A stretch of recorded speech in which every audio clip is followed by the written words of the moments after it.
What's going on, everybody? Mike Rashid, just doing a little Q&A with you guys. Sorry I haven't done this in a while. Just been really busy, but I promise to be more consistent. Part of my New Year's resolution is to be more consistent with the Q&As. All right, so let's jump right into it.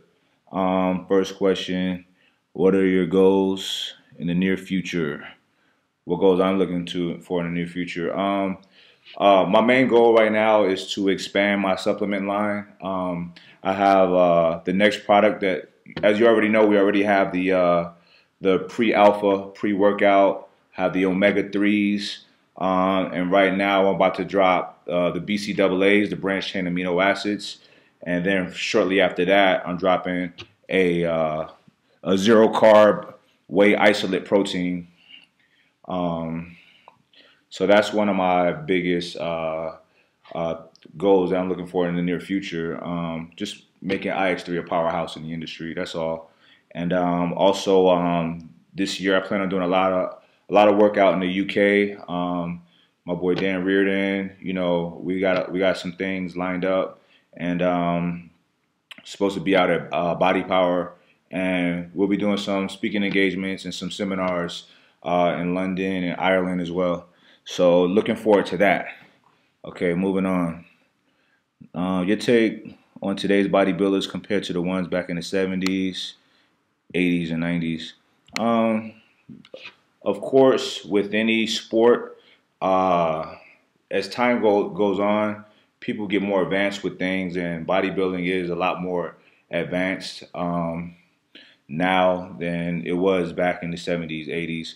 I was watching, it's funny, I've seen Pumping Iron a lot of times, but just watched it the other night. Me and my son were watching it, and I was like, dang, these guys, they look good. They look great. But, like, the conditioning was, like, nowhere near now. It was like these guys wouldn't get looked at on stage nowadays. You know what I'm saying? But the difference between them guys then and now, they look really good in their clothes. They look great. You know what I'm saying? But there wasn't any mass sponsors back then. Like, Arnold, he was one of the biggest guys. You know, Lou Ferrigno. But these guys still look pretty decent in their clothes, you know what I mean? So, total respect for bodybuilders back then. They paved the way for what we have now. What we have now is amazing as well. This year's Olympia, man, I was completely blown away by Phil Heath and Kai Green. I felt like these guys were top two, and I felt like everybody from 3 on, it was like a huge gap. It was like these guys were in a league of their own up on stage. These guys are just amazing, you know. So that was really cool. So I appreciate every era of the sport. You know, any sport that I like, it was always different at different times. You know what I mean? And it elevates into what it is now. And it's something that I love now. And I love looking at it from back in the day, you know. Okay. This is a funny one. What are your thoughts on people putting their feet up on the bench while benching? I think it's weird, and I want to slap their feet off out of the air or off the bench. You know, a proper bench press, you need to, especially, you need to go heavy. You need to have your feet planted on the ground. You know, any real lifter, when you're lifting and you're going above and beyond, and you're really getting into that heavy weight, especially like with a lift like the bench press, you'll notice at a certain point, certain muscle groups will give out and others will take over. You know, with the bench, when I'm spending a lot of time on the bench, my back, my lats start taking over. You know, you got to press through your heels, plant your feet real strong, and that force comes through your body. You know what I mean? You need to have your feet planted. I don't understand when people try to have their legs in the air. Like, I don't know if they think they're doing abs while benching or whatever. Hey, to each his own. I just think it looks weird. It's not, in my opinion, it's not proper bench pressing. But hey, people can do what they want to do. I would never do it, and any of my training partners, I'm gonna make fun of and then slap his feet off the out the air. You know what I mean? So that's my thought on that. That was a funny question, though. White rice or brown rice, which is better? What is better? You know, brown rice. Actually, white rice. People think that white rice is so taboo. White rice is a great quick carb. You know, that's one of my carbs of choice. Brown rice actually has more carbs than white rice. It takes longer to digest than white rice. However, brown rice have nutrients in it. Is good for the central nervous system. It has nutrients in it that white rice don't have.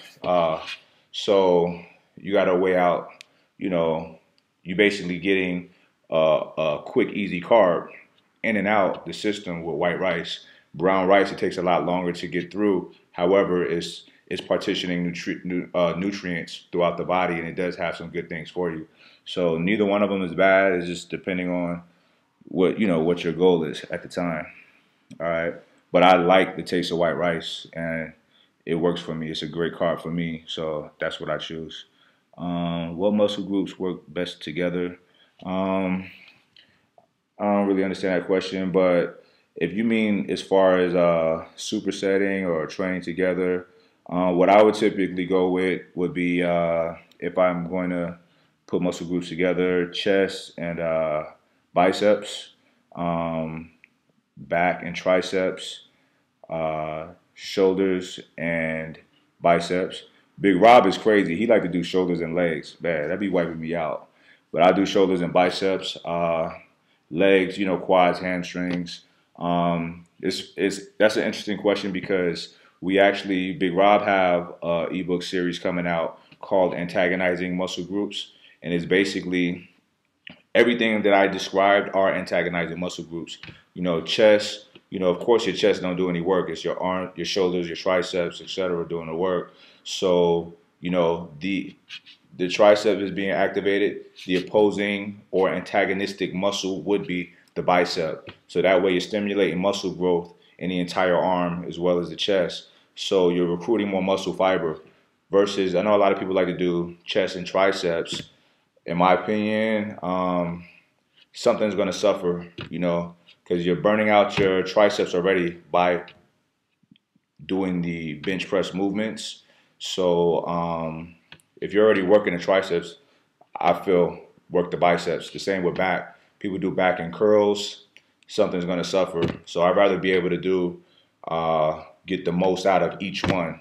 And with the antagonizing muscle groups, they are you are recruiting muscle fibers everywhere, in multiple parts of the body, not just one. All right. Your thoughts on strongman versus bodybuilding and powerlifting? I respect every one of them. I've done strongman stuff. I've done, bodybuilding. I haven't done a powerlifting meet. I did do a bench press meet out in Dubai, and I actually won it. I was, at the time, I was probably around 205 or 200, and because the food, I just couldn't get with all of the Mediterranean food, so I got skinny out there. But I won. I was in the smallest guy in the big guy category, and I won. So that was pretty cool. Won a free membership at the gym out there and all of that. So I haven't done a full powerlifting meet, and that's something that I plan to do. But I am working on my numbers. I do want to get my squat up to 600 pounds. So that's something that I'm working on. I want to get my bench up to 500. But once I get, I'm right around 455 for 2 on the bench. When I try to go over, man, my shoulder, I don't have big joints, so my shoulder, my left shoulder I start getting a little bit of problems with it. So right now I'm just trying to really build it up so I can get my bench up. But I think all of the three, I love the iron game, the iron sport. So that's everything involving, lifting weight, being strong, being healthy, being fit. So I think they're all great. They're all amazing. Strongman is very dynamic. That's a true test of man strength. You know what I mean? It's a perfect name, strongman. You're picking up weird objects. You know what I mean? And you're carrying things, you're pulling things, you're pushing things. It's tough. It's brutal. And I've seen small dudes beasting out. You understand?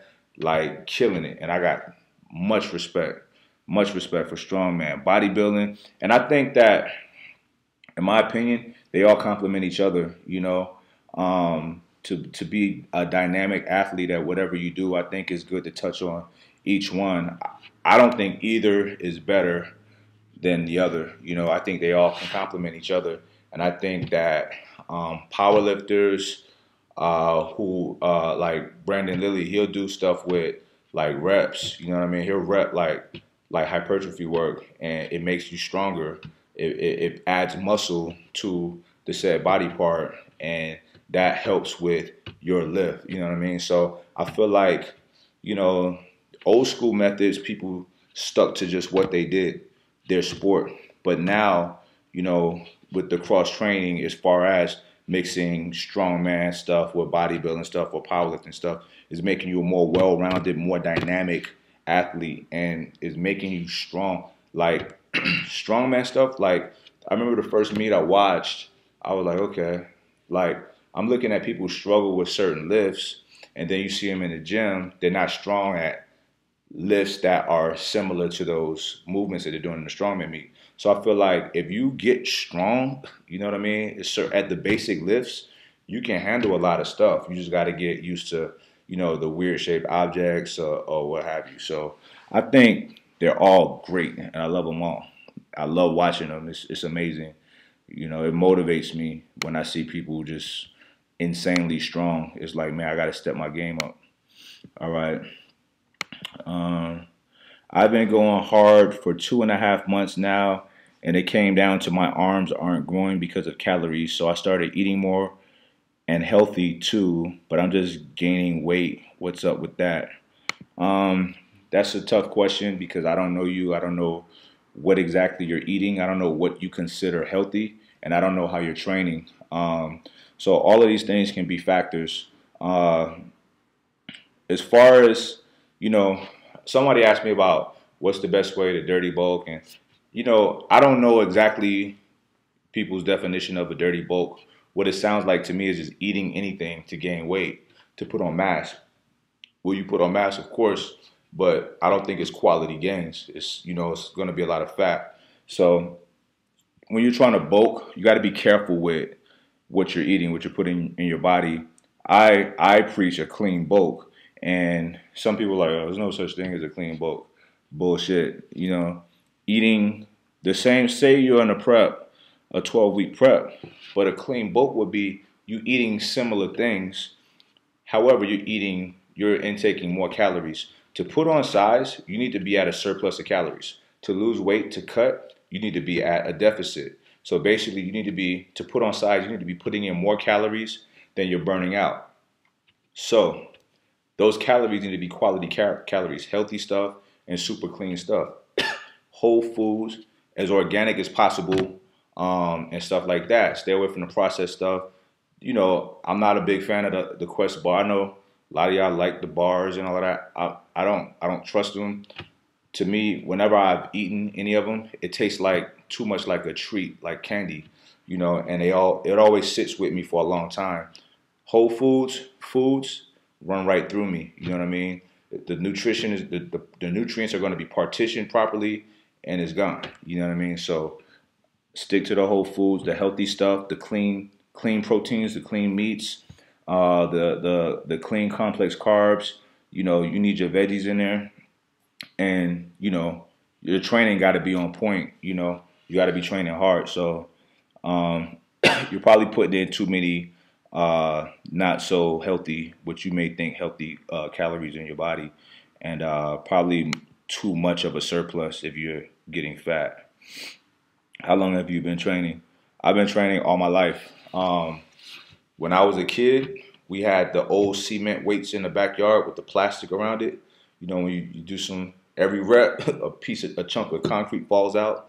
Yeah, so pull-ups in the backyard, push-ups, you know, that's the kind of family I grew up in. Heavy bag in the back, you know, going out to the park, jogging, running. So I've been training literally since I could remember. And from high school on, I haven't taken a break. I can't think of when I've just not trained for a week or 2 weeks. Like, it's just something that I do. It's embedded in me. It's something that I love to do. It's just part of my routine. It's just part of my daily thing. I will find time to train. I've never been. I'm a busy person. I got a lot going on.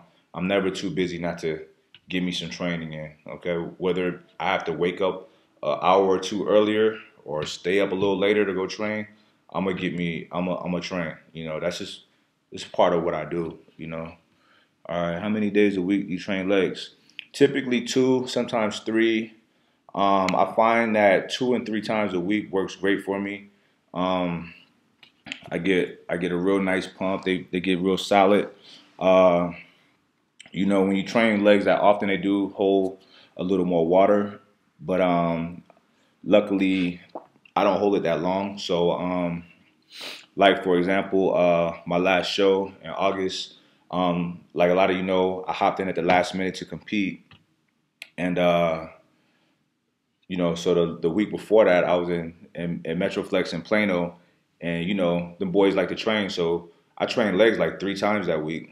And when I got back to LA, my legs was big, pumped, but smooth. You know, because your legs, you know, typically in a prep, when you're a couple weeks out, a lot of people start training legs like 10 days out. You know, sometimes a week out. So I was like, man, I don't know if I can do this, you know, because my legs were smooth and they came in the day before the show, you know what I mean? So that worked out. So typically I train legs twice a week. I'll do, I have a max effort day on squats, and then I do some accessory work. And then the second day I do just a shitload of hypertrophy work like hack squats, leg press. You know, I spend a lot of time on leg extensions, a lot of time on leg curls. I always do single legs. I do single leg with damn near everything with the leg press, and I do 3 or 4 sets single leg, and then 3 or 4 sets with both feet. Same with the leg extension and leg curls. Oh man, if you see me on a leg extension or a leg curl, don't ask me how many sets I got, because chances are you're gonna be sitting there waiting for a long time. All right. Excuse me. All right, so to answer your question, I train twice a week, on average, but sometimes 3. What's your future with bodybuilding? Plan on competing anytime soon? The next show I'll be doing will be WBFF World's Championship. That will be in Vegas in August. So I got a lot of time to fine tune this little physique of mine. So I'm looking forward to that. I did well in Worlds last year. This summer that just passed. Excuse me, y'all. I'm getting like a popping a cough drop. So and I didn't really prep for that, and only because I had other things going on that I didn't think I was able to compete, but I was at the last minute. So, but still placed I think 7th in the world. So it's not too shabby, not too shabby. So, but this year I'm gonna do a full on prep. I'm taking it. I'm winning. So you know what I mean. My boy AJ, you hear that? I'm winning this year. This is mine. All right. So that's what's up. All right. Natural way to increase testosterone at 32. Natural way to, you know, it's putting yourself in an anabolic environment, training a lot, resting, eating good, sex. All of these things boost testosterone levels naturally. So knock yourself out with all of that. Best exercise for thick lats. Good question. I just released the Overtraining Back ebook. It's broken down all in there, but I'll tell you. Excuse me. For the thick lats, okay. So you're talking about from here to the back, okay. So that's that width. So basically, this motion here. So it's a row. The best row, in my opinion, will be the bent over barbell rows. That's how, in my opinion, that's the bench press for your back. So now I'm not talking about, now you know you have some people that stand upright at an angle and get their rows. That's fine. Then you have some people that put a lot of weight on, whether it be a T-bar or a barbell, and they're standing up doing this. You're not really hitting that back like that. I don't know what you're hitting. Maybe some biceps. I tried it. I felt nothing from it. So I've been all the way down like Arnold does.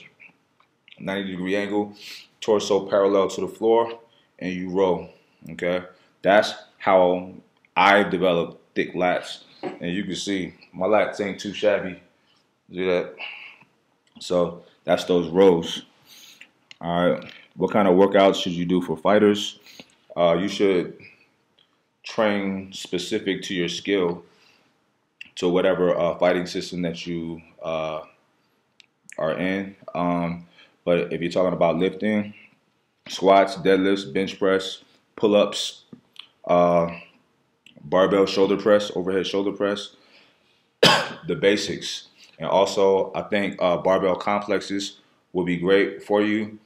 Some Olympic lifting, some cleans, power cleans and stuff like that. Great for power athletes. Best movement for widening back, lat pulls and pull-ups. Lat pulls and pull-ups. That's all I gotta say. Best for traps. A shoulder press.